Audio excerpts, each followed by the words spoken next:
Day off ko nga ngayon, kaya naman naisipan kong magbenta na lang kaysa naman magtambay ako ngayong araw na to.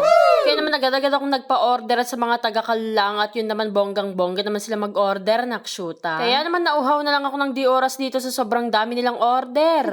Ako lang ba dito yung nasasayangan yung mga oras kapag wala ngang ginagawa na mas gusto pa rin talagang magbenta kaysa naman yung kung ano-anong pinaggagawa mo, charissa. Kaya naman inumpisan ko na muna magluto dito ng tapioca at sobrang tagal nga maluto nitong mga to. Ewan ko ba, malambot naman itong mga to, pero bakit sobrang tagal maluto daig pa ng mga karne, nakshuta.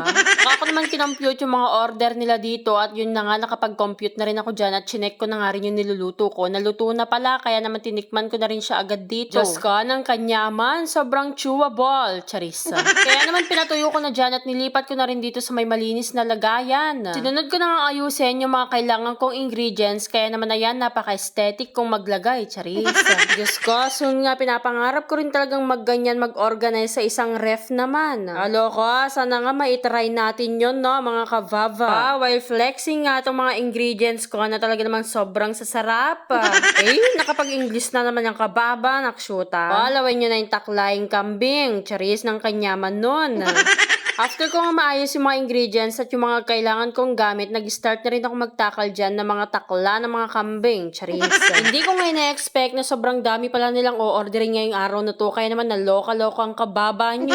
Ikaw ba naman kasi binay one take one yan, kaya naman ayan, sobrang dami tuloy nag-order, nakshuta. Pero Diyos ko, hindi nga kayo lugi sa mga tinda kong yan, dahil nga lasang Starbucks yan, nakshuta. Hindi nyo ba alam na ako talaga yung model ng Starbucks, yung nakabukangkang na sirena, charis. Ay ruga ng kadaldal ko, kaya naman nag-start na rin ako magtakal-takal dyan ng mga powder na sahog na itong mga milk tea. Diyos ko, kahit binay one take one ko yan, carry lang basta mabalik yung puhunan ko, nakshuta. Kahit piso lang yung tutubuin natin mga kavava, carry lang basta naman matikman nyo itong mga tinda kong to. Nakshuta, ng kangawit palang maghalo-halo neto, lalo na't pag wala kang mga machine, no?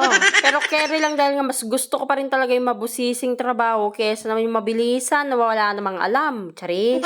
Tapos na nga yung unang flavor doon, kaya naman sinunod ko tong pangalawang flavor. Diyos ko, ng karami. Napakahirap ko kung pa man din yung mga gamit kong jigger. Alo ko, jigger. Jigger. Ang benta ko nga pala sa 22 ounce nito mga kavava na buy one take one ay 110 pesos lang. O, libre pa yung delivery fee. Nakshuta. Tamang halo na nga lang ulit ako dito mga kavava hanggat sa mahilo din kayo. Charissa. Saka naman nagtakal din ako ng mga syrup na yan. Hindi naman madali yung paggawa ng mga milk tea. Talagang susundan mo lang din talaga yung mga manual. At buti na nga lang meron yung mga manual na yon na guide ko. Kaya naman tamang kodigo lang ako ng mga time na yan, gaya nung pagkokodigo ko nung college ako. Diyos ko, aminin nyo, talaga nagkodigo din kayo ng mga panahon ninyo. Nung natapos ko nga mahalo-halo na to mga kavava, nilipat ko na rin sila sa may mga lalagyan nilang 22 ounce. At sa dami nga ng flavor na ginawa ko, Diyos ko, hindi ko na nga rin talaga na-videohan yung iba. Dahil nga nagme-message na yung mga nag-order sa akin, asan na daw ako. Abay, syempre, kabado ako sa mga customer ko, baka yan, follow ako, nakshuta. Kaya naman dali-dali naming sinupot ni Dada yung mga order at i-deliver din namin. Diyos ko, syempre mag-outfit naman ako pag magdi-deliver ako, nakshuta. Syempre baka husgahan tayo ng katsaka pala ni Kababa, pero literal na tsaka talaga ako, charis.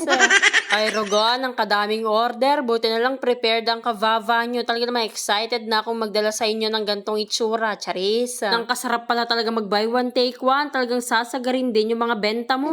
At ito na nga, nakabihis na rin ako dyan at palabas na nga kami ng Dada at ng Chacha. Malayo nga yung pagdideliveran namin, kaya naman kabado ako baka matapon-tapon itong mga in-order nila. Kaloka, hindi nyo kinaya, sobrang dami, 29 cups lang naman yan mga kavava. Kaya naman na yun lang, salamat sa panonood at salamat sa pag-order.